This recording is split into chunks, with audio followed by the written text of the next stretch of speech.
Hey guys, it's Ted Lincoln's Fishing Life, back again. Sorry it's been a while.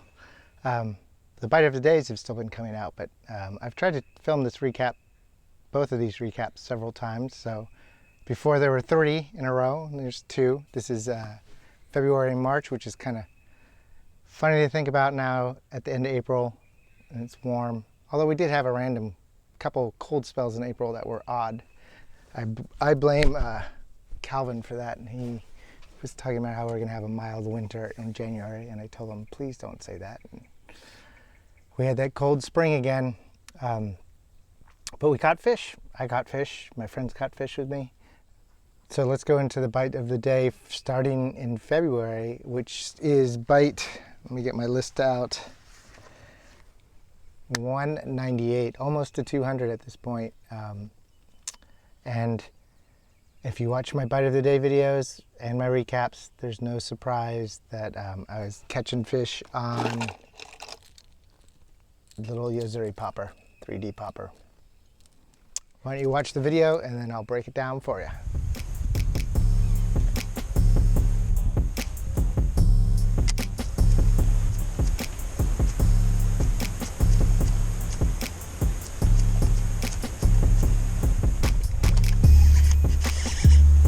There we go, another one.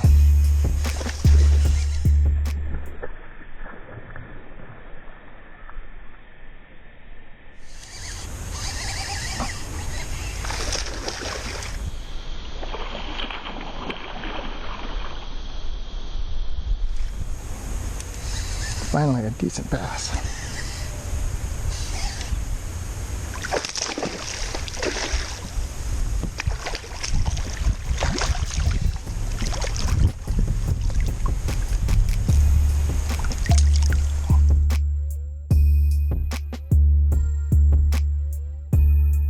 The only bite I got all day, so I just kept coming back.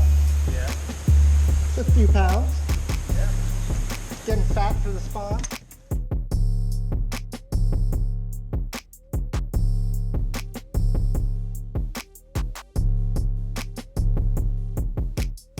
So like I was saying, it's kind of hard to talk about what the bite was like in February now that we're at the end of April here in Florida.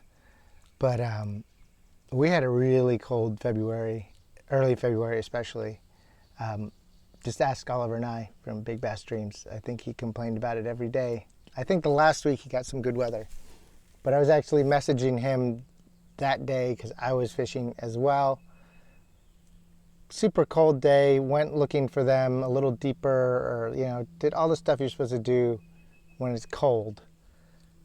One thing I've learned though in Florida is just because it's cold and bluebird skies post front and technically they shouldn't eat a topwater doesn't mean that they're not going to eat a topwater.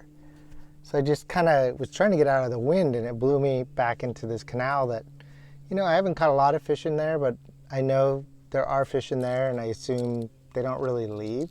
They're the residential fish for that canal, at least the smaller ones. I know the bigger ones go in there to spawn and then come back out. But it was before the spawn.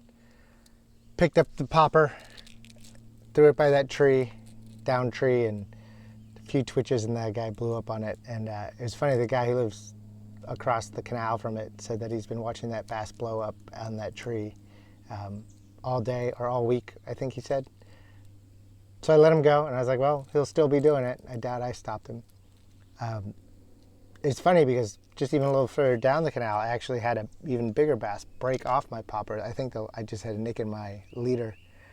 And just crazy to lose a fish in February, a big fish in February on a little tiny popper, topwater, after a cold front. I even messaged Oliver, like I was saying, and told him, I was like, I'm on a topwater bite. And he didn't believe me, or he didn't want to believe me. He couldn't buy a bite that day on a jerkbait. Either could I. I couldn't get anything on a jerkbait. So like I said, I got blown into shallow water. It's not the first time I've pulled out the popper in February and done well. I've had a 20 fish day 2 years ago on like a late January similar day. I just heard something feeding up shallow and picked up the popper and caught 21 fish, and I think most of them were between 1 to 3 pounds. They weren't huge, but you know, on a cold winter day, catching 20 fish is always fun. And that was on my current topwater setup, which you'll be seeing again, and you've seen before. Shimano SLX XT, the 8-2-1. This is, I think, out of all the SLXs, the best all around. I don't have the DC. I think it's the only one I don't have. I have the 70, I have a bunch of the regulars, and I have this one. I don't have the DC, but a little better quality overall than all the other SLXs. I mean, it does come with a little extra adjuster for your cast control, so you can fine tune it. I don't know. It's definitely a reel I'd look into buying if I need to replace one of my other reels at some point. And that is on my newish, especially at that point, Dobyns topwater rod. It's a Dobyns Fury 6.6. This is actually not what they would call a topwater rod. They call it a Senko jig rod. And I could see why most people, it's like an old school medium heavy, is what it reminds me of. It's just modernized, it's lighter, the grip feels really good, and it's super accurate. It's definitely on the fast side for throwing treble hooks, but if you watch my videos, you know I throw these little baits in the weeds like back there, and I need to pull those hooks through all those lily pads and stuff. And I've just learned how to fight them with the rod and, you know, giving them some line, and also helps that I always run a mono leader. Gives me a little extra give. 17-pound Trilene XT, always to a 30-pound X9 braid. And I run about a 6 to 7 foot leader. I mean, they get shorter as you break off or cut off baits, and but I like about that length. And I run a Owner hyper wire clip because I change my topwaters a lot sometimes, back and forth. And I've experimented with a bunch of clips. I'll talk more about some of the other ones I like, but for topwater, these are the lightest ones. I don't like the little part that sticks out, but they're light enough that they don't seem to affect the action of the bait. My other clips that I like for like swim baits, even their lightest one is a little too heavy to throw on these small topwaters. But yeah, braid the leader with a clip on a lot of things these days, especially all the baits that I change around a lot, like my jerkbait rod, which is also like small square bill rod, my crankbait rod, both of them, all my swim bait rods, except for the soft swim bait rod, I still tie direct, those big beast hooks. I just feel like leader to the hook is good. Anything that would have had a split ring, I'm finding a way to use a clip. But I'm buying, I think, 3 different brands of clips. I think I'm down to 2 actually now. So the Owner Hyperwire, definitely the good one for the topwater and for small jerkbaits. And it's a 30-pound clip. So, I mean, I'm running 30-pound braid, 30-pound clip, 17-pound mono leader is the weak point. So usually it's the leader that breaks. I haven't ever had a clip straighten out yet. Knock on aluminum, I guess. All right, so next up is 199. And this is a little sight fishing on Rainbow River. And I don't mean bed fishing. Actually, Shaw Grigsby did a whole video in the 90s about sight fishing and on Rainbow River, and there wasn't a single bedfish in that video. It's just a way to catch fish in super clear water. But before I break it all down, why don't you watch this bite?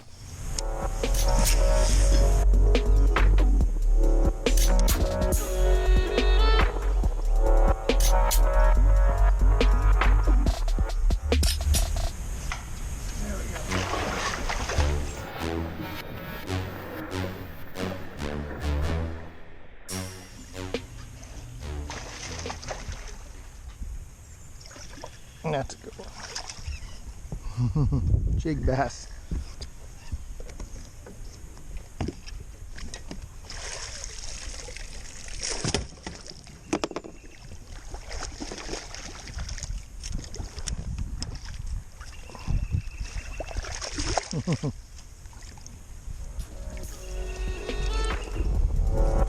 Sweet.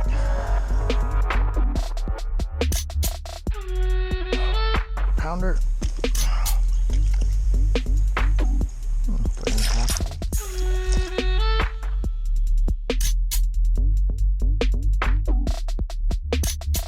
As you can see in that video, I'm like basically drifting with the current down Rainbow River, and that's kind of how I learned how to fish that river.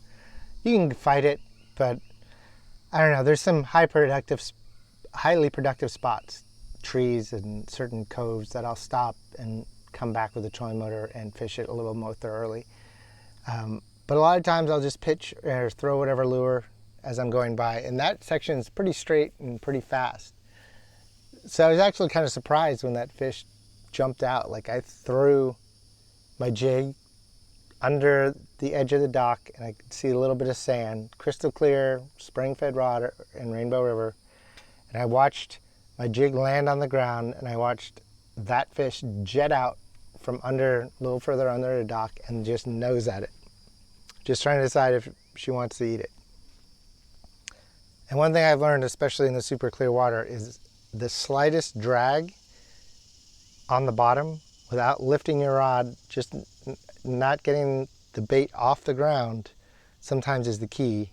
Most of the time is the key. Every now and then popping it will work, but usually popping it, they leave. Same with worms, same with just creature baits, and definitely for jigs. I was using one of these missile baits, mini flip. This is not the same one. I lost that one actually not earlier today. This is just a black and blue version with a smallie beaver, but the one in that video is the 420 color, I believe, with a Strike King Ned craw, Rage craw, in like black and orange. And those little Ned rig Strike King Rage craws are my favorite micro jig trailer now. The smallie beaver is good too, especially if you're in heavier cover, but that little bit of kick on the back of those Rage craws, and I'm not like a big Strike King guy, Rage guy, and now that you can buy them at Walmart, you can actually buy Ned rig stuff at Walmart. It's kind of nice. Their Ned rig heads seem pretty good. I haven't really put a lot of time into them. But as far as the rod and reel, I was using my chatterbait setup with a lighter leader, which this is the Stella, this is the Celis. This is one of Shimano's cheaper rods. It's a composite rod. This is the medium heavy. I have two of these. I have the medium and the medium heavy. The medium heavy I use as my chatterbait rod / swim jig rod / spinnerbait rod, and occasionally, if I need to repurpose it, smaller jig rod. My other one's a medium. That would actually probably work better. But using the 10-pound copolymer, which is even stretchier than a 10-pound fluoro, and yeah, the only time I'll use fluoro is 10 pounds or less for a leader, kind of saves it. But one of the other things that makes this combo work is this old school Corrado 100. This was in a video not too long ago when I first got it, the 100D MGL spool. This is one of the first like lightweight spool Corrados. And I mean, this reel is not a new reel, but it was very well taken care of, and man, does it cast and pitch light stuff still like a dream. It's a little high in the reel seat compared to like a modern reel. You can kind of see, get them lined up, how much taller it is, even though it's a smaller spool. So it's not so comfortable for walking baits or jerk baits, but for chatterbaits and jigs, it works great. And yeah, that's 30-pound X9 braid to 10-pound, what is it, the Fluoro Shield. It's the copolymer Berkeley fluoro line. To a Missile Baits micro flip jig. That one was the 420 color with the Rage craw, Ned craw trailer. But yeah, I flipped it right under, or pitched it right over there, nose down, just slightly lifted my rod so that jig just kind of, it was just literally like that, and then I stopped. And then as soon as I moved it again, she sucked it up. And I wasn't expecting to catch that good of a fish in that part of the river, you know, under a dock. It's not something I had done, and I know that river like the back of my hand. But it just goes to show the bass move around. I've gone by that dock since then and haven't seen any under there. But that day, that fat pre-spawn, she wasn't that big, but man, she was chunky. And a lot of fun in the current like that. So we'll go on to bite 200. And you know, bite 100, I had been saving my 10 pounder. I haven't caught a 10 pounder in a couple years, so I didn't have one to save for bite number 200. I didn't even know what I was going to do. And the week before, luckily, I had this awesome bite on the Bait Sanity Antidote Glide. Why don't you watch this bite number 200 first, and then I'll break it down for you.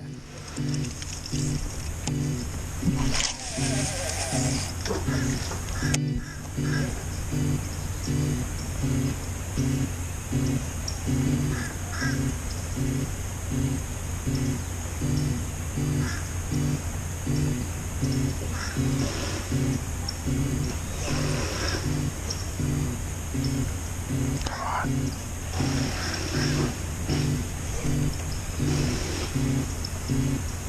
God damn it. Got him.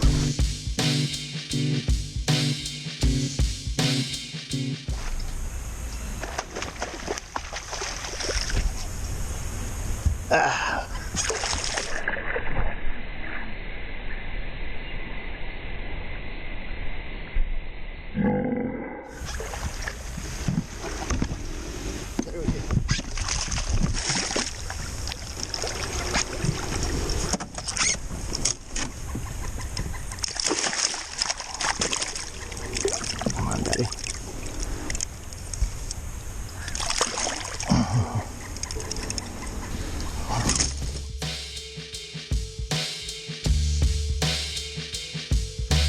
Right. Nice one.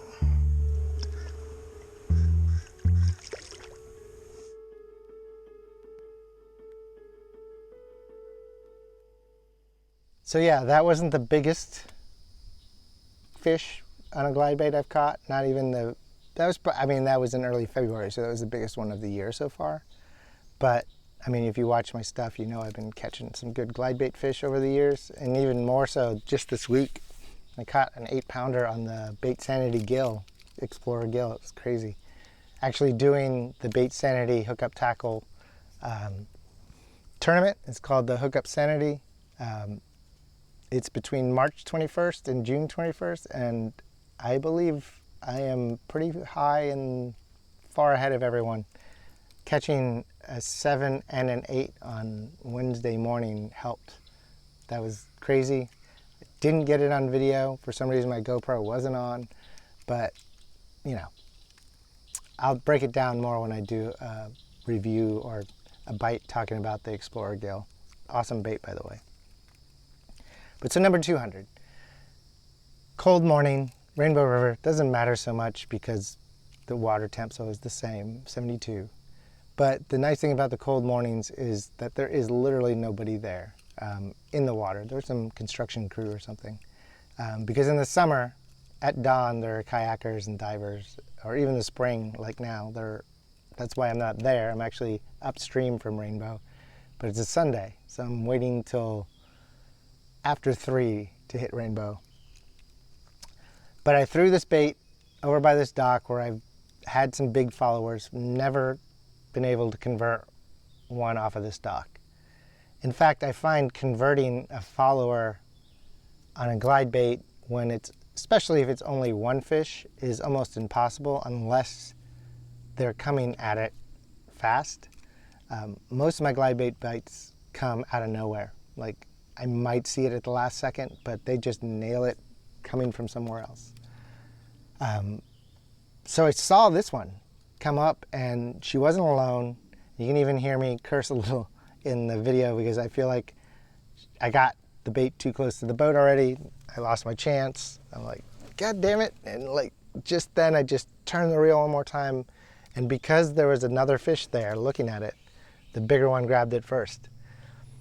Didn't grab it much, just bit the back, but that's one of the reasons I switch out all my hooks. Nothing wrong with the Bait Sanity hooks. In fact, I saved those hooks and put them on different baits. On the Explorer guide, because this is the slow sink, I put a little heavier hook and a double split ring. If the glide bait doesn't come, or swim bait doesn't come with swiveled hook eyes, I'll usually put a double split ring. And like I said, I'm trying to weigh this one down anyway. It has some lead on the belly as well. And these are ST36 owners, super sharp. And the key with especially glide bait in that clear water is you want it like stuck to them even if they nip at it. Somehow they can still do it and get away, but luckily that day she nipped it, and then the other hook came around and grabbed her. It's just so satisfying to get a follower to convert it into a bite, especially the nicer of the 3 fish. There are 3 fish there, 2 of them were really looking at it, and she was twice as big as the other 2. So yeah, it was awesome. And that Explorer, or this is the Bait Sanity Antidote Glide, was on my normal swim bait setup, which has the Bait Sanity Bait Sanity Explorer Gill. This is the one in the tournament right now. So I've been fishing this a lot. It's a great bait. Nothing new here. It's my Corrado 200 Gomex's handle. It's the 7-to-1, whatever, I forget the exact 7 something, to the Dobbins 806 Fury. And the more and more I fish this reel, the more a rod, the more and more I understand why it gets such rave reviews. I mean, it takes a beating. I haven't broken a guide. I break a lot of guides off, small boat, moving stuff around. Like, I don't know why, but guides get bent backwards and break. The best thing I can say about this rod, other than it handles the lures really well in terms of the weight, is it's so freaking accurate with these, like, you know, couple ounce swim baits. I've pretty much made this my treble hook only though. I don't like it for the big weedless swim baits with the big beast type hook.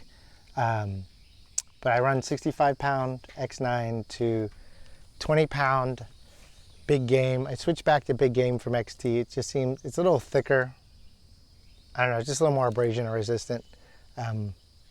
Seemed to break off less. I just lost one of these Explorer gills with the 20-pound XT, so like been moving back and forth between the XT and the big game, just depending on what was closest to me.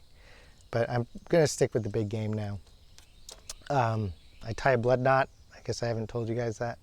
I don't know, when I was looking to tie braid to leader knots 4 years ago, Tactical Basson's blood knot video is one of the few really good ones, and I learned to tie the knot. I can tie it in the wind, I can tie it in the dark.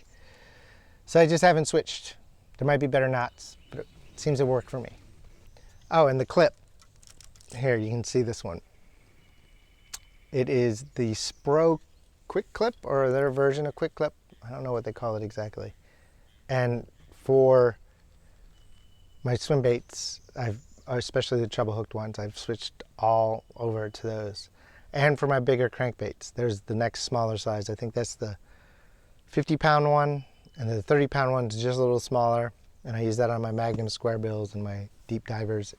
Take the split rings off if I can. There are a few crankbaits where you can't take the split ring off because it's integral to the bill, but not many of those. But yeah, that's my swim bait setup. That was the bite number 200. I mean, it wasn't a 10 or teener, but it was awesome to catch a nice fish and have her convert from a follower in Rainbow River, get it all on tape. So yeah, there you guys go, number 200. So yeah, next up is number 201, and it's fishing the Dark Sleeper as a bed bait on Rainbow with Atypical Outdoors. I'll get more into it after you watch this. I said we're not gonna really bed fish right now. It's really too late, like in the day, to do it properly.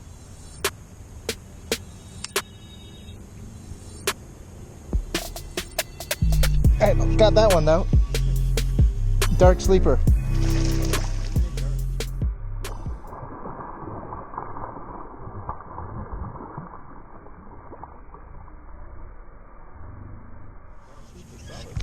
Yeah, I just threw it down there and she just came right up to it and got it.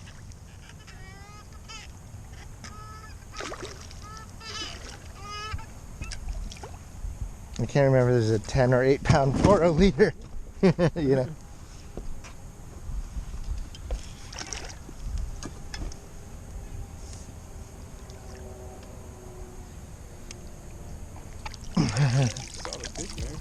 Thanks.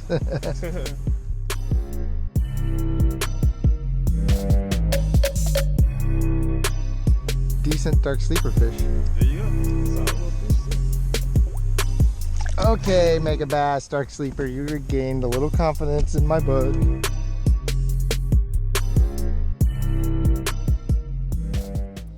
I think in the captions in the video I explained that we didn't see any bedfish that day. It was like mid-February. He came earlier this year, Atypical Outdoors. Eric, he comes down every year. You haven't seen the videos before. This is his trip of 2022. I think this is his fourth or fifth year. Can't remember at the moment, but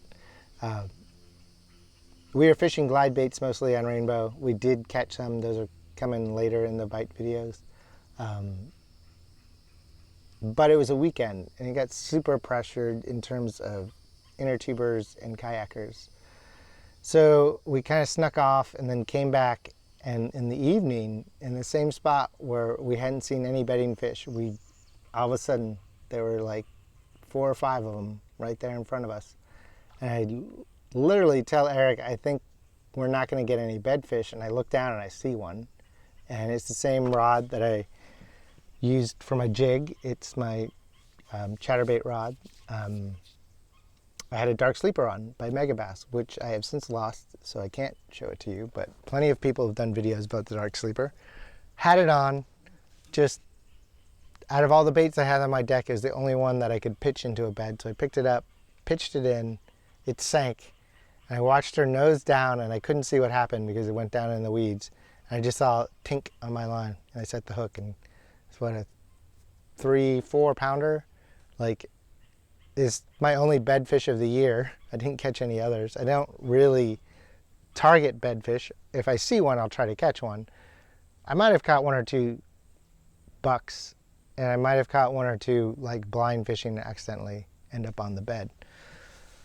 But it was just crazy that I had just said we're not going to probably see any bedfish, and I was like, oh wait, there's one. And I threw the dark sleeper.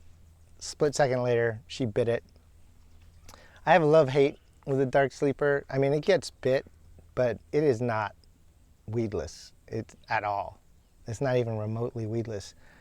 The hook just is invisible to the fish, which is cool. But if you're going to go to the bottom where I fish, it's kind of hard when you have an exposed hook. So it's a very limited area I can fish it. It fishes great in those areas, but I mean, I break them off all the time. I've just pretty much given up on buying them if I'm going to fish in Florida. Maybe if I went somewhere with more rock or less, I don't know, vegetation, or if they were on a goby bite. We have actually the Florida swamp darter, which looks a lot like the, I guess, green pumpkinish color. I forget what the name is. I'll put it in the description. And I'll put a picture of the darter somewhere. And I think that's what the bass think it is, because it looks almost exactly like the dark sleeper. And they're little tiny fish without swim bladders, so they can't swim up in the water column. They just skip around the bottom. And they definitely eat bass's eggs when they're not looking. So, yeah, it's a good bed bait. Obviously, it worked. I wish I still had it. I forgot how I even lost it, but it's gone. That's fishing in Florida, fishing in cover. You lose baits. So, kind of mixing this up here.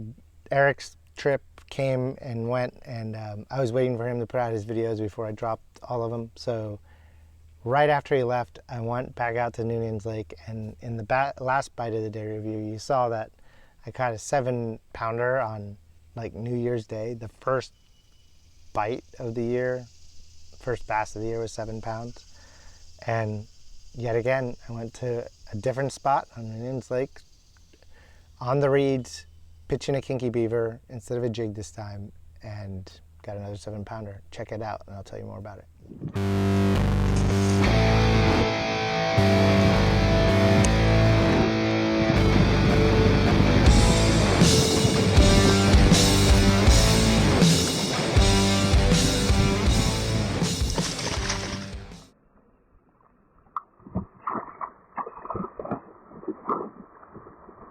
That's a good fish. That's a good fish.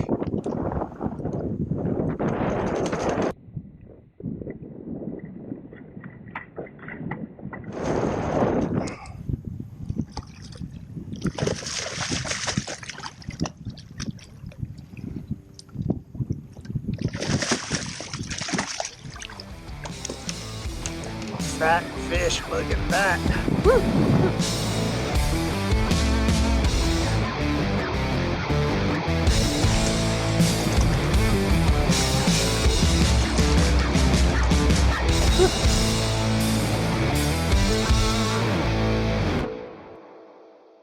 Sorry about the switch up, guys. I record all this stuff with my iPhone, all the like one-on-one stuff.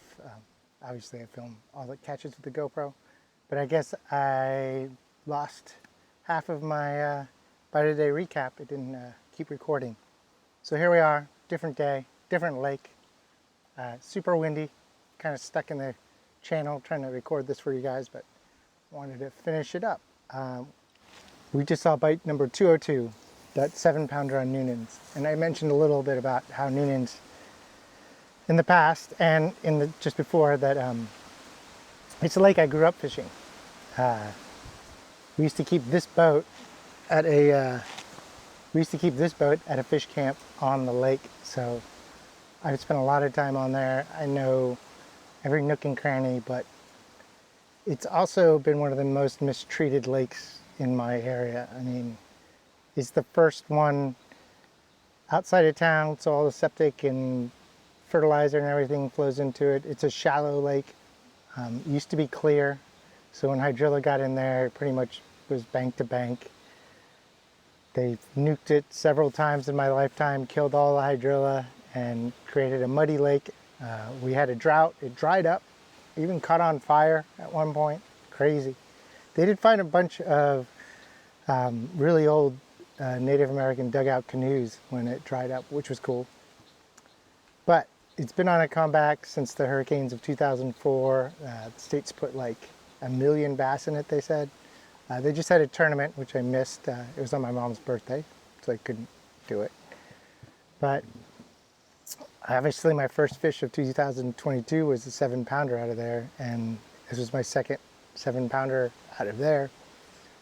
Yet again on the pitching bite, but this time it was on the kinky beaver, on my flipping, pitching, punching setup.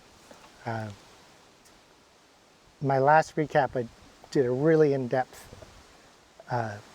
tutorial on how I set up everything for flipping, punching, and pitching. So if you want more details on all of my equipment, just go back to January's recap. But basically, this is my Corrado 7.7 heavy, fast action flipping rod, pitching rod, punching rod with a SLX MGL 70 65 pound straight X9 braid. I hope you can hear me over the wind. It's kind of blowing me around a little. Hopefully I don't get caught up in these trees here. Yeah, so that's my punching, pitching setup, and obviously to reeds it's more pitching. There's a little punching when it gets all matted. I was pitching a 1 ounce tungsten 5/0 Fusion 19 EWG Superline hook.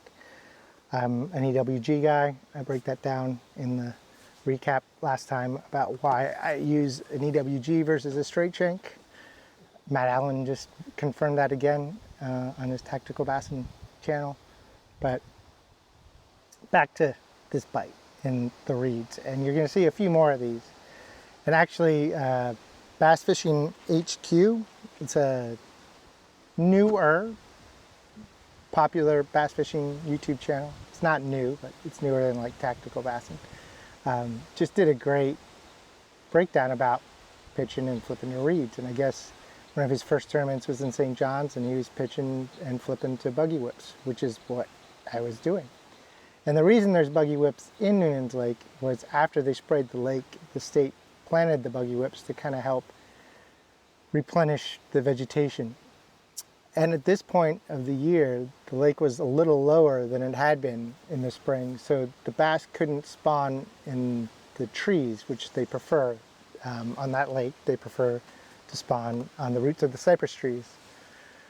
But it was a little too shallow, the cypress trees, so at this point they were setting up in the reeds, in the roots, and it would change daily on where they would be. Sometimes they'd be on the more broken up, sometimes they'd be in the denser, sometimes they'd be on the outside, sometimes they'd be on the inside line. This day was a windy day. That big one was sitting behind a somewhat isolated clump off of the main line of reeds. Textbook, like with all that wind, there's creating a little bit of current. She was set up right behind it, pitched right in there, 7-pounder. We're about to get into bite, was it 203? So I'm not going to keep going on because same lake, bigger fish, different day. Why don't you watch bite of the day number 203. This is an 8-pounder that actually steals my scale, also on Noonan's Lake, also pitching the kinky beaver.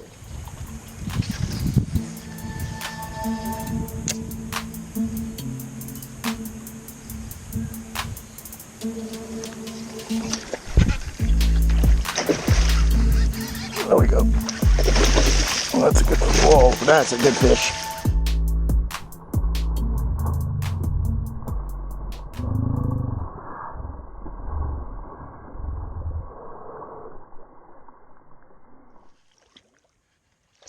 Oh my God.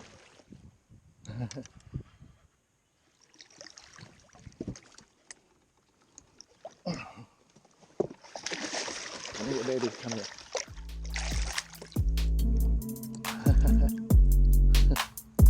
Woo.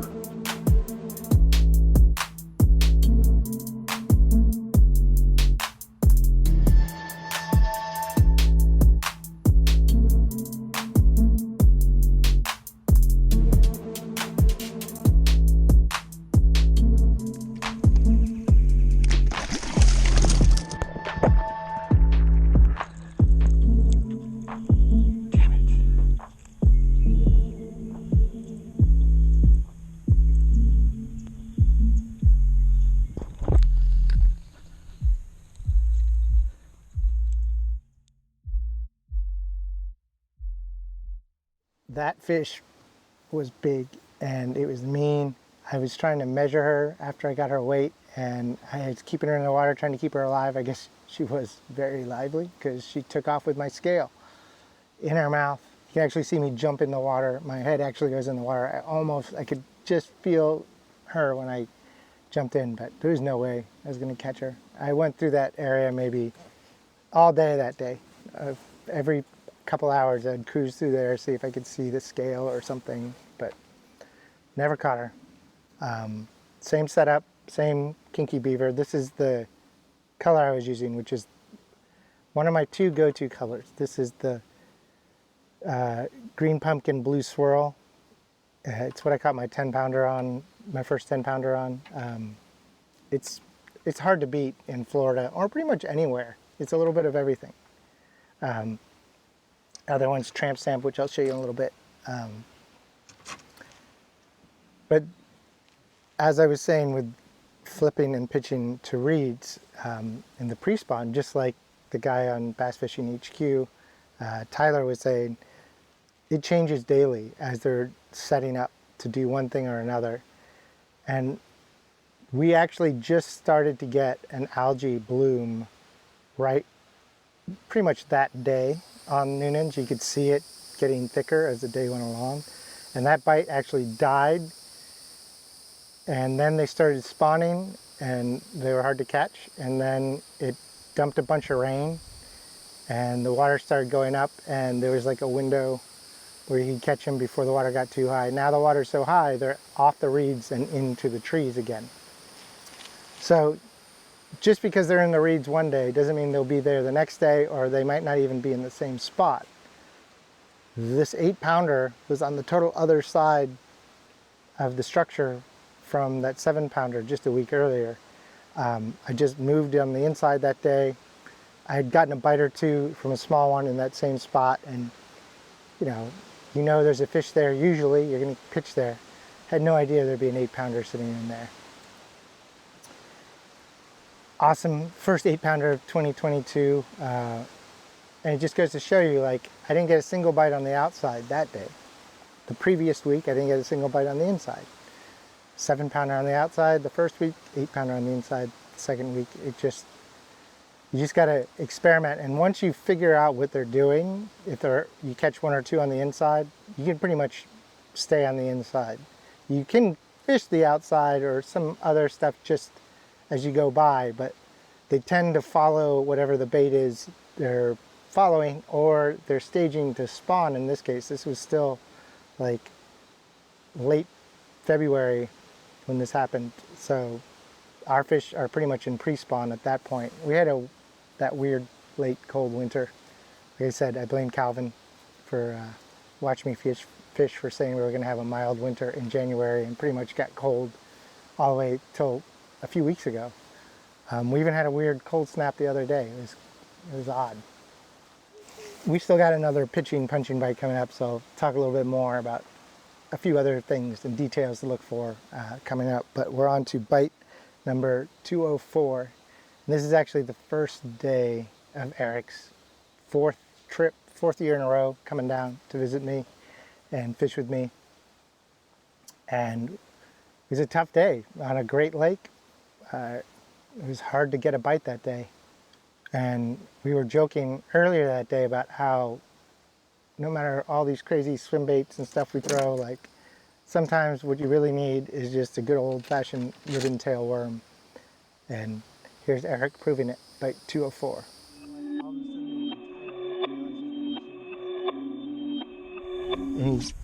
There you go. That's a good one. That is. Ooh.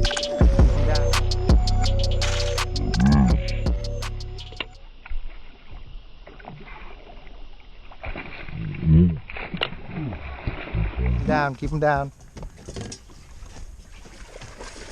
Come over here. Come over here. He's not ready yet, but ribbon tail. Ribbon tail. Don't reel up anymore. Don't reel up anymore. Just bring him. Just use your rod. Use your rod. Yes, sir. That's a real fish.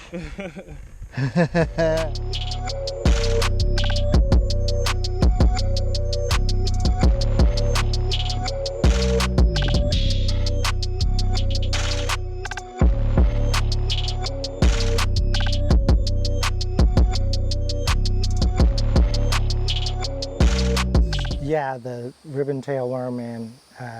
So not only did he put on the ribbon tail worm, we also went back to this like sinkhole area off this lake. Actually, you should call it the gator hole now, because there's pretty much where the big gator on that lake lives now.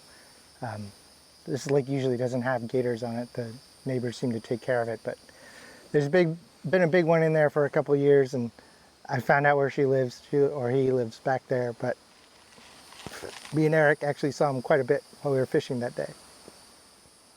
And like I said, we were just joking about a ribbon tail worm and how we should probably throw that more than we do, because it still catches more big fish than probably anything else in Florida.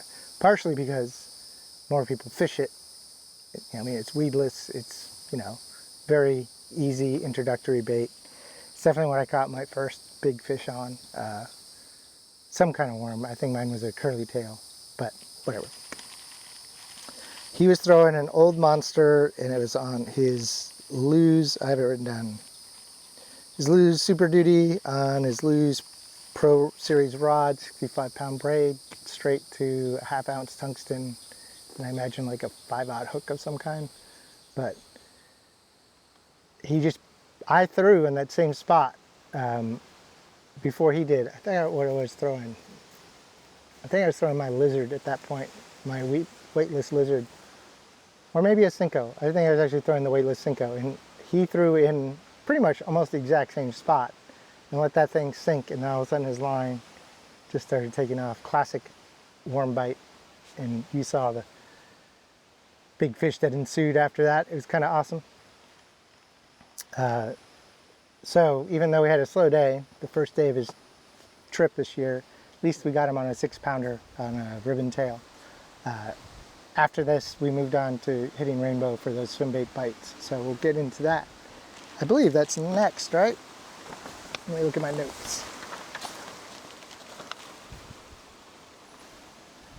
So yeah, there's always one day with Eric when he's here that we hit rainbow to try to get a swim bait bite, because as you guys know, that's my favorite big swim bait spot. But the way the timing worked out this year, it was going to be on a weekend, and it doesn't matter what time of the year, rainbow on the weekend is busy with inner tubers, kayakers, just people in boats, and it definitely cuts down on the bite, especially on a big bait. You can still catch them on finesse stuff. Bass still eat, it's just they're a little more cautious. But we got there early and we hit some of my good spots to begin with, and I caught this one on the antidote, the bait sanity antidote. Why don't you watch it and I'll break down the bite. Yeah, have a good day.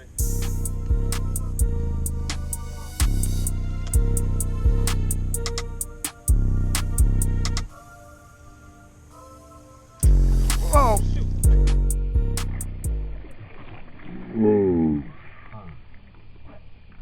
There we go. See, that's a good one. Get that net. Is my camera on? I don't even know. You got yours on, right? Yeah.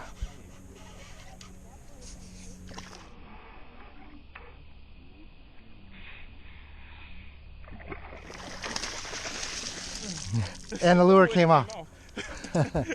There you go. Holy crap, dude. That's a tank. That's the biggest glide bait fish I've caught in this river. You that blew up. Yeah.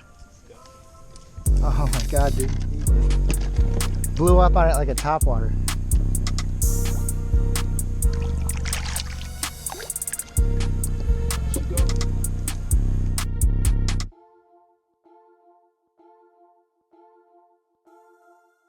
This is a prime example of what I was saying earlier about my typical glide bait bite here in Florida, or at least on Rainbow, because it's so clear you can see the followers. And other than like number 200, where I saw the follower and converted it, that's like one, out of 100 followers, I'll get a bite. Probably even worse ratio than that. Most of my good fish on a glide bait come out of nowhere. I don't ever even see them coming. They'll just nail it. And this one did exactly that. It was a pretty straight area. I had thrown to the cover on the bank and I was just fishing it back. The whole bottom of the river is eelgrass though, so they'll hide in that eelgrass. And you can see the glide bait's almost at the surface because it's the slow sink antidote glide, which I don't have on me. You guys saw it in the earlier in this same video. So it was almost at the surface and that 5-pounder just nailed it like a topwater. It's definitely a fun bite when they do it like that. And that's on the same setup, my Corrado 200 on the Dobbins 806 Fury. And yeah, out of nowhere, nails it. I mean, as much fun as it is to watch the followers come out and follow your big glide bait, it's definitely awesome when you're just swimming it and all of a sudden you just load up, or better yet, explode on it like that. So gotta love that glide bait bite. There's more coming. But Rainbow on the weekends is so crazy that we basically fished the morning there and then we left and headed downstream to Lake Russo, which is connected to Rainbow by the Withlacoochee River. And Lake Russo is actually the other end of the barge canal that Rodman was created for. So they're the two ends of the same kind of system. They never built the barge canal or finished it, but they built these 2 dams in these 2 lakes. So both the Ocklawaha and the Withlacoochee River were supposed to be connected with this barge canal. But it's a great bass fishery. I'm still figuring it out, especially when I took Eric out there. I just knew that it wouldn't be as crowded. We could find some open water, and it's kind of windy. We made it work, and about the same time, a couple years ago, same time of the year, I had been on a really good Magnum squarebill bite, so I decided to tie one on. So why don't you watch this and I'll explain more. Number 206.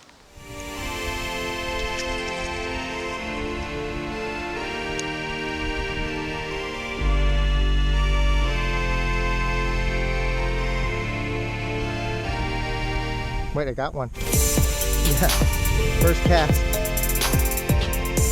I was like, do I have the bottom? I'm like, no. That's crazy, man. It's funny how things sometimes line back up. I literally thought I was on the bottom. It's a pretty good fish, too. It is. I got it. I put the net down there, but I can get this one.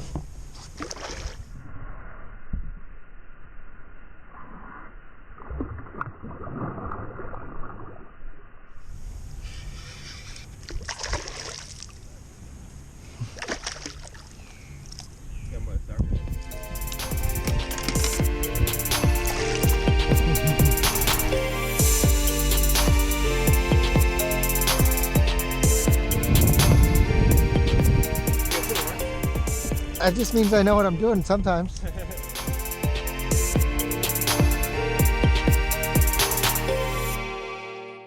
Yeah, so I literally tied on that bait and first cast caught that fish. I thought I was hung on the bottom. I actually did end up getting hung on the bottom and losing that crankbait. I'll put a little picture of it in Tackle Warehouse or something, you know. But it's a big squarebill. I mean, a big squarebill. Yeah. I have the 6th Sense ones still, and those are even bigger, but it's a unique bite, and especially in the spring, they seem to like it. And I just had a feeling that I should put it on, and I put it on my crankbait, my big crankbait rod / small swim bait rat rod. I have the little water vole on there right now. It's a 13 Fishing Fate black crankbait rod, 7/9 moderate. With my 20-year-old Calcutta 100 with the Gomexus handle. I switched from 50-pound to 30-pound braid on here recently. 50-pound just was a little too much. To a 17-pound mono leader and a little hyperwire speed clip, the next size up from the one I showed you on the top water. Although I think I'm going to go to the Spro style clip, or at least I'm going to try, but I'll get back to you on the clips. I'm still working out what clips I like on what. Like I said, I've narrowed it down to 2, just where I use them. The Spro versus the owner, you know, one's actually like a speed clip, like you just clip it on inside of. The other one's actually a clip you open and close. The owner one's the open and close one. So they have different purposes and they work differently, and the owners are definitely lighter weight, actual weight, not strength weight. So that is nice, but they do snag on stuff more. So it's a trade-off. But yes, I tied it on, thought I got stuck on the bottom. First cast, caught that chunky, that was probably a pre-spawn fish. This is the whole thing about switching between the lake and the river. They're different temperatures. Like Rainbow, they started spawning in January because it's 70 degrees all year round. Even though that dumps into the river that leads to the lake's a little cooler in the winter. So it was a surprise to me, it was a surprise to Eric. It's kind of awesome. The Magnum squarebill bite, it's something I need to focus on a little bit more from time to time. Hopefully I can give you guys a little more feedback. It still seems like a hit or miss thing for me when I decide to throw it. Sometimes I catch stuff and then you get to see it. A lot of the times I don't, and I haven't figured out exactly the best time of the year to throw it, other than early spring here. It seems to work post-spawn really well. just like the glide bait bite I've been on. I imagine they're interchangeable. The glide bait bite I've been on with the Explorer gill and like a big bluegill Magnum square bill would probably be a similar bite. But that was bite number 206. And number 207, I just kind of threw it in here. This was when I was getting ready for Eric's trip, and I went out to Rainbow. I think it was just a couple of days before. And this time, another topwater bite, but this time on the gunfish again.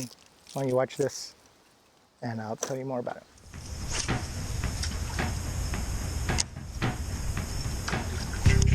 There we go.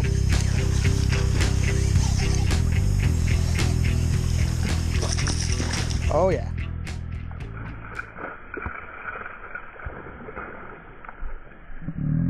Oh yeah.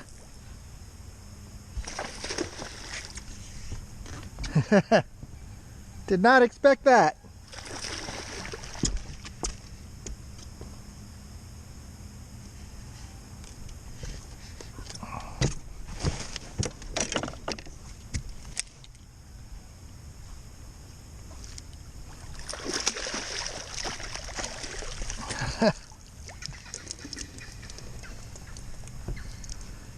That's one way to end the day.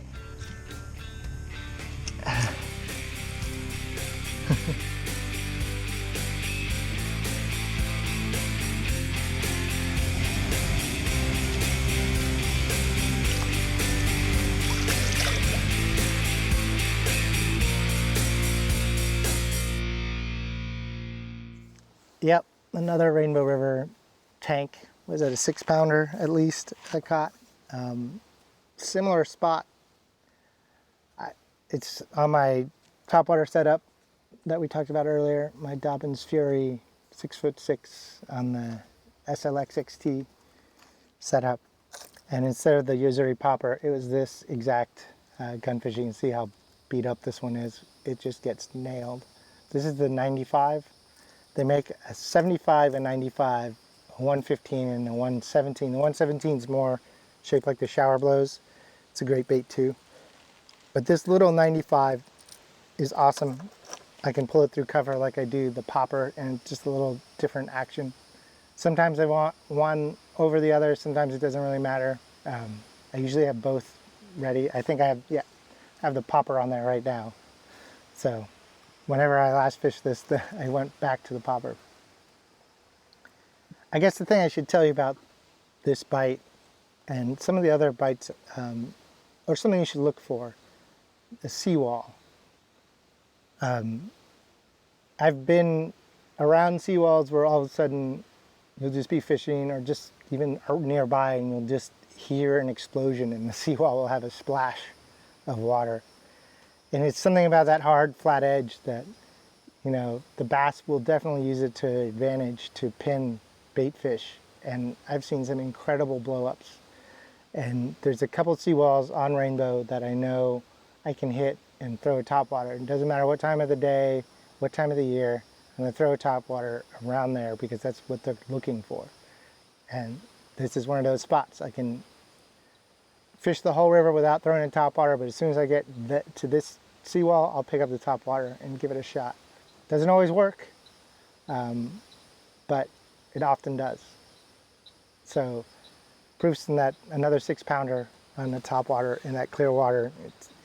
I think that was my only fish that day. I snuck out right at sunset to try to catch that fish. So next up is number 208. This is me and Eric pretty much almost getting a double swim bait on bite fish. You know what I mean. Just barely, not quite a double. He'd already caught his and then I threw out. But why don't you watch it, number 208. More swim bait fish. I've never seen him there again. Oh, there you got him. I told you that would happen. Cool. You got the net right by your feet.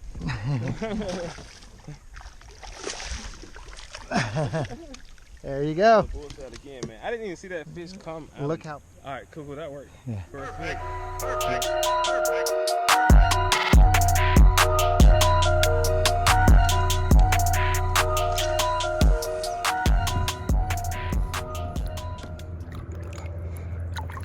She is ready to go.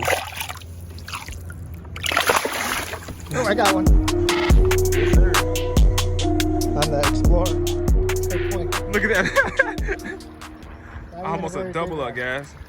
but See, I got him one. Woo. tried to get me. Treble hooks are no joke. Nice one, guys. You've been putting in work with that bait, man. Pretty much a double almost. Pretty much a double up. Yes, sir. Nice one. That was another one of those out of nowhere bites for Eric.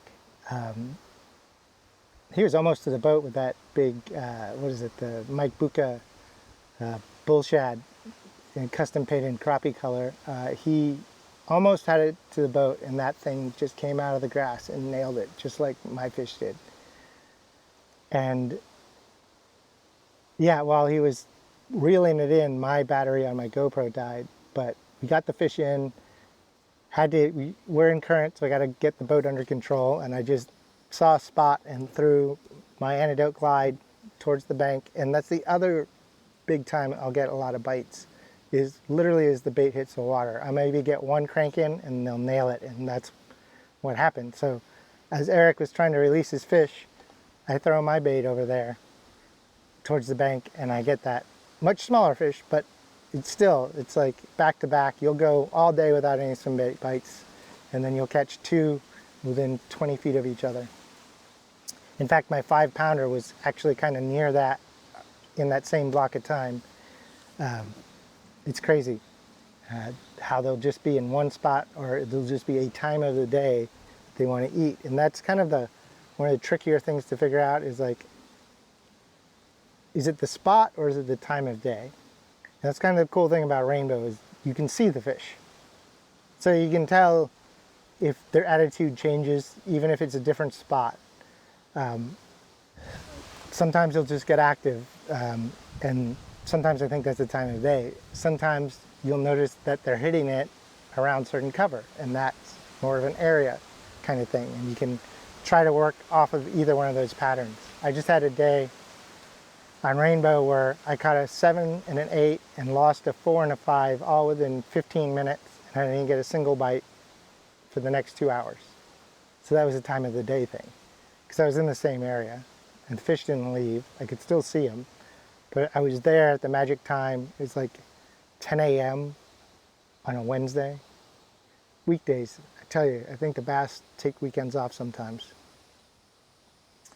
But yeah, it was awesome to catch sort of a double with Eric. His setup, that was, like I said, that setup was the Mike Bucca bull shad glide bait with custom painted crappie color, with on his Leviathan Omega, what is it? The Omega Heavy swim bait rod, Lew's 20-pound red label Seagar fluorocarbon. He's one of those guys that uses fluorocarbon. I don't get it, but to each their own.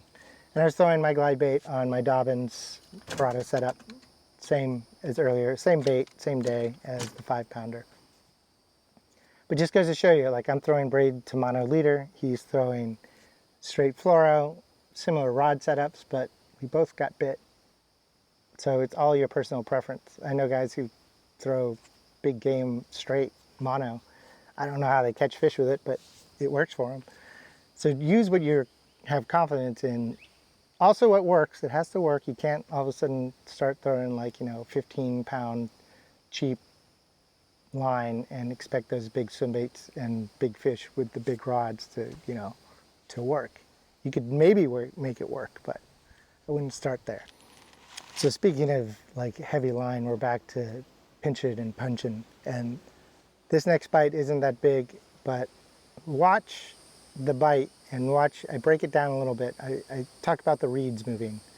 That's why this bite's in here. And then I got a story about what happened after my camera died on this day.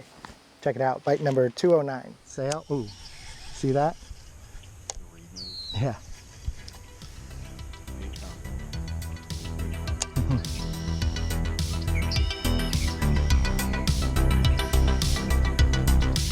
Might be, just didn't eat my shit. Told you. 8-pounder. No. Four.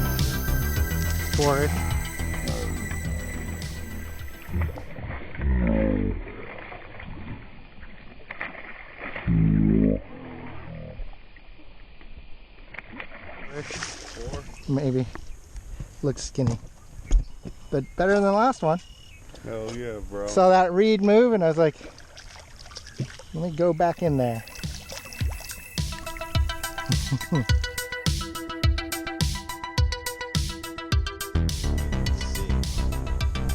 That's fair.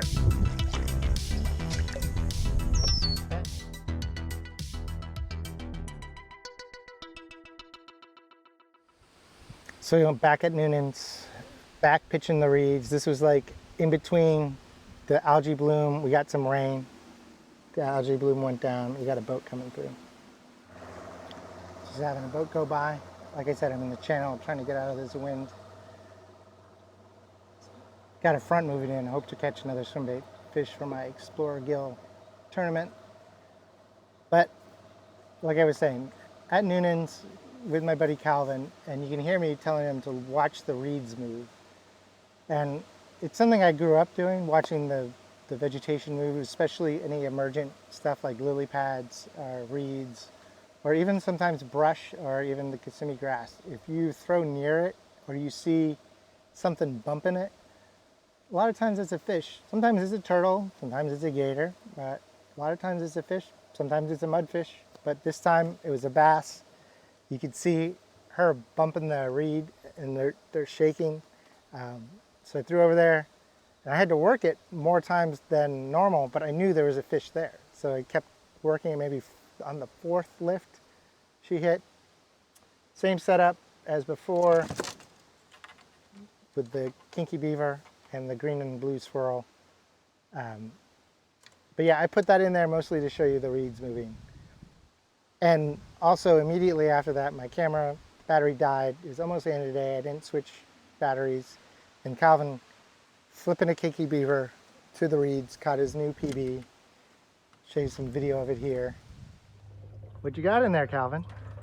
9-pounder, boy. All right. Ooh, Let's measure her. 9.3. Some pictures. And he was pitching the tramp stamp color, which is my second go-to color, which is green pumpkin with black with blue flake on one side. I switch between the two pretty regularly, but this one sometimes works way better. Sometimes the blue and green swirl work better. Sometimes it doesn't seem to matter at all. You just got to be pitching a kinky beaver. Sometimes you got to be pitching a jig, but I've already, like I said, in January, I went into a breakdown of why the kinky beaver or why a jig or why a beaver, more of a complete breakdown of my flipping and pitching stuff. I was super stoked to get Calvin on his PB. I wasn't with him on his last PB, or his last two PBs were because of stuff I told him to do. So, but this time, not only was it a technique I showed him, he was on my boat, he was on, you know, my hometown lake. That's actually probably the biggest bass I've seen. That's the biggest bass I've seen caught in my boat on that lake. I know there are bigger ones, but I haven't caught a 9-pounder out there yet. Close, got the 8, but it was awesome. So number 210, we got another visitor. This time it's my buddy Luis from Philly. He actually puts on an Instagram tournament that I've done for the last couple of years. Finding Bass with Luis on Instagram. I won a few of them. He basically had been dying to come down and visit, so we finally made it happen. It wasn't the best weekend weather-wise, but we made it work. And when he was here, I was trying to explain to him, like I have to a lot of people when they come here, Florida's different. So I'm trying to explain to him that even though it's not a topwater day, like I was saying over and over in all these reviews and recaps, that I throw a topwater on not typical topwater days. I was throwing the topwater on a not typical topwater day. And then I was also explaining how sometimes you have to get it under the tree. So why don't you actually watch this and then I'll explain more. This is number 210. And like I cast it all around it, like I said, 3 or 4 times, and But like, it's before that branch broke, so you kind of get under there.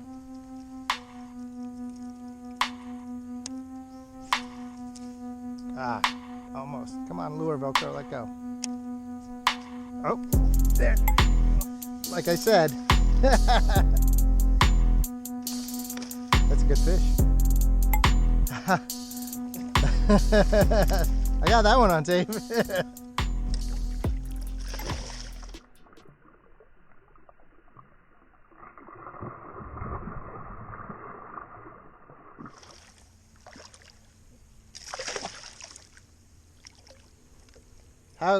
I threw right next to it a bunch of times. I had to get it under that tree. Yes, I know, you want to hook me.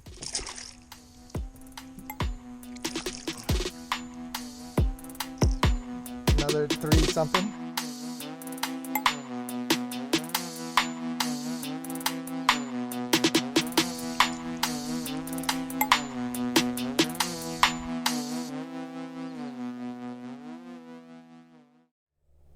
Let's try this a third time. Sorry, I have to keep recording this. We're at 210.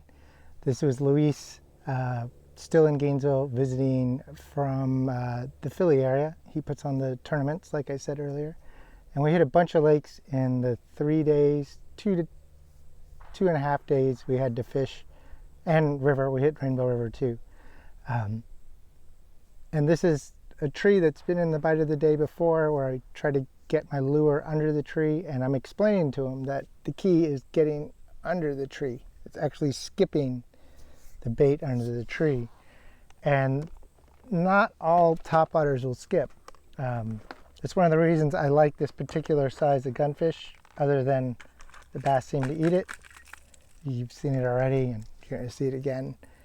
The 95, this actual one, see how beat up it is? That's not all hook rash, a lot of that's tooth rash. But you see how it's got a flat bottom? And the bigger one does too. But just, this is so much heavier in the back that it doesn't skip very well. This one does, and skips better than my popper. So it won't skip like a jig would skip, or even a frog. It'll skip like 2 or 3 skips, which can be the difference, and was in this case, as you heard. I'm like, you can cast all around this tree, but until you get under the tree, they don't really bite. And sure enough, I get under the tree, I'm a little hung up, but I still get it to bite. Same topwater setup that you've already seen, the Dobbins Fury with the SLX XT, 30-pound X9 Berkeley braid to a 17-pound trilene mono leader with a, the owner snap. It's the Hyperwire snap, and I just do blood knot for my connection knot to leader, and then I do Palomar. That's my connection knot to all my baits, because it's either mono or braid, and it's the best knot. I don't know why people do all the fancy knots. I will do a old school improved clinch knot only on my spinner baits and buzz baits, just so that the knot points forward more. So I guess I could learn one of those fancier knots that has a little more of a forward point. It just keeps another thing to keep the line out of the blades, kind of thing. And I always use a mono leader with a buzz bait or spinner bait as well.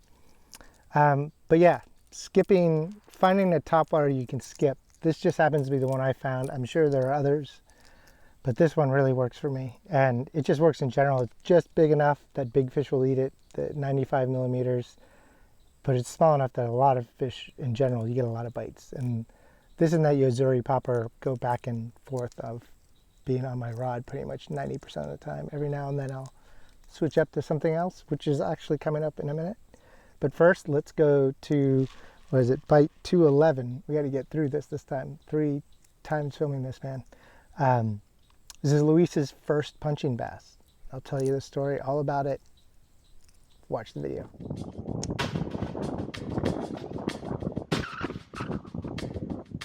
Just pull straight towards you, it'll come out. You got a 65-pound braid. It's not going to.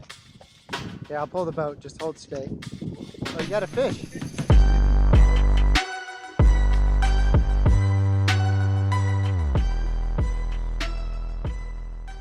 He's got a He thought he was hung up, but he's got a fish. Yeah, that's your best one so far. Yeah. That's your first punching bass. Here, I gotta get a picture of that. Oh shit. Yeah.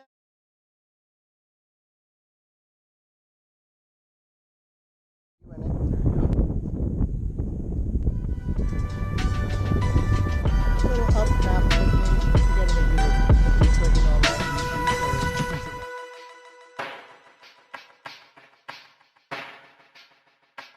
So I guess I never really thought about it, but up around Philly, there's not a lot of punching.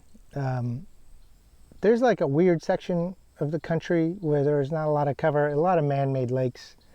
Because I know up in Massachusetts, there's a ton of weeds. And when I was there as a kid, we weren't punching, but I remember that I could have. Now I would. But I guess around Philly, he doesn't have it. So it was awesome to take him down to Lake Russo. This was after hitting Rainbow in the morning. It got kind of busy.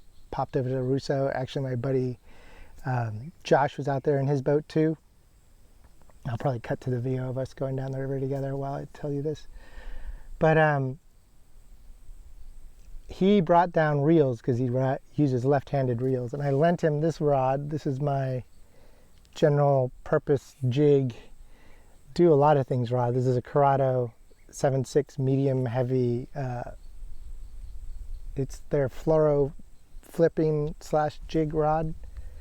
And I had his reel, which I don't remember what it is, but I know that he had 65-pound braid in a left-handed reel.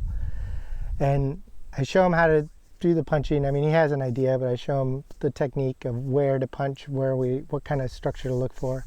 And it was funny because you can hear him say, "Turn around, I'm stuck." And I'm like, if you're only stuck in weeds, you're not stuck. You just got to pull it free. You got 65-pound braid. That's part of the advantage. Where there are a lot of stumps and trees in Russo, so if he had hooked a stump, I would have turned around. But I was like, give it a pull, and sure enough, he pulls, and that bass pops out of the weeds, and he's actually got a fish. He's not hung up. So that's one way to get your first punching bass out of the way. Just think you're stuck, set the hook to try to pull it out, and there you go. And you can hear me yelling at Josh to tell him we got one, because we just started punching. So it was awesome to have someone come down and actually learn something about how we fish in Florida.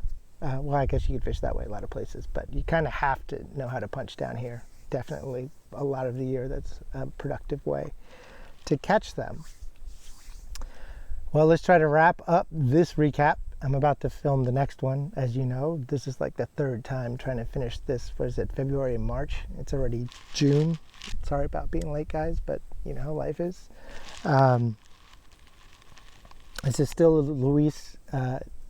Sometimes you train the fish that you're catching to avoid the lure you like to use that they've been biting.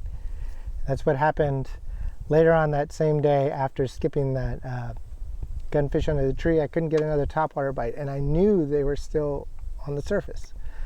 But before I get into it, why don't you watch the video and I'll tell you about it.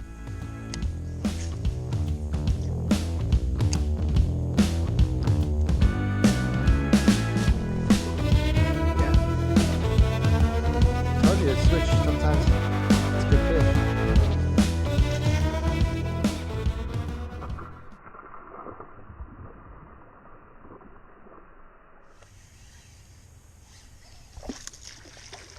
About the same. Been catching a lot of these 3.5, 4.5, somewhere in between the two. That's a little smaller, just that. See that the hook's hanging out.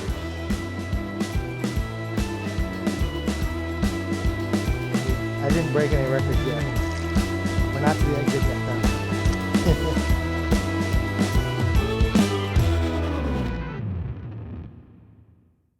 So yeah, sometimes, like especially with topwater, it's not that they stopped eating topwater, it's they stopped eating your topwater. They've seen their buddies get caught, they've gotten caught, maybe you've been going there a lot, and all those things were kind of at play this day with Lewis. And I always have my topwater rod sitting on the deck, and so I just tried switching baits. This is not the exact color, but it's one of these. It's a Yozuri prop bait. It's actually a really cool prop bait. That little plastic UV lit blade makes a unique sound. I think this is a totally under appreciated bait as far as a prop bait. Most people know like the devil's horse or even like a torpedo.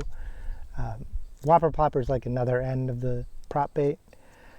I had a day actually on Rodman where I caught almost 50 fish on one of these. It's actually the day I was supposed to meet up with SP Fishing, but he got lost going to the boat ramp.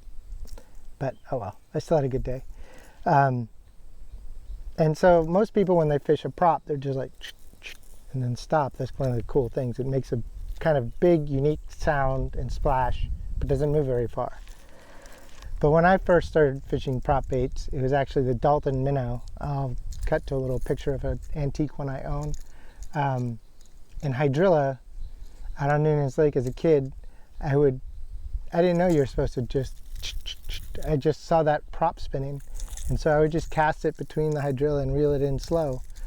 And so whenever I put on a prop bait and I'm not getting bit with the traditional, stop and go, I'll try it. I'll try reeling it fast, reeling it like a whopper plopper, or reeling it really slow with this one because this prop turns so easily, almost the wind would almost blow it right now.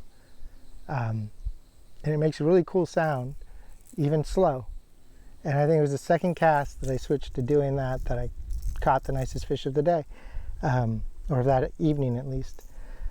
It's just crazy that we'd gone over that spot I had gone over that spot with the gunfish and had nothing, but just switched it up. And this little Yozuri prop bait on the same topwater setup, my Dobbins Fury 6.6, medium heavy, fast action. I know it's not a treble hook rod, but I've explained that before. I fish in a lot of cover. I need to be able to twitch it out. I make up for it with the mono leader and just, once you get used to the rod, that actually helps a lot. Being able to use maybe a slightly faster rod than is suggested for treble hooks, but it's still not a broomstick at all. It's just a little stiffer backbone than a traditional topwater rod. But that's, like I said, because I'm trying to pop it. I'm trying to rip these little tiny hooks out of pads and grass without getting anything on them, so I can keep working it. And that's how I get away throwing a top water where most people would have to throw a frog, which I love too, as you guys know. But sometimes they just wanted something different, and sometimes they just want a different topwater. I mean, there's not a big difference in profile between these two, but the action's totally different. The one in that video is kind of a gold, orange, and black, and this is more like a, I don't know what you call that, a perch color. Yozuri prop bait. So that wraps up this recap that's taken me forever to film, and now I got to edit it, but I'm about to film the next recap. But as always, I'm Ted from Ted Lincoln's Fishing Life. Thanks for checking it out. I'll see you later. I'm out.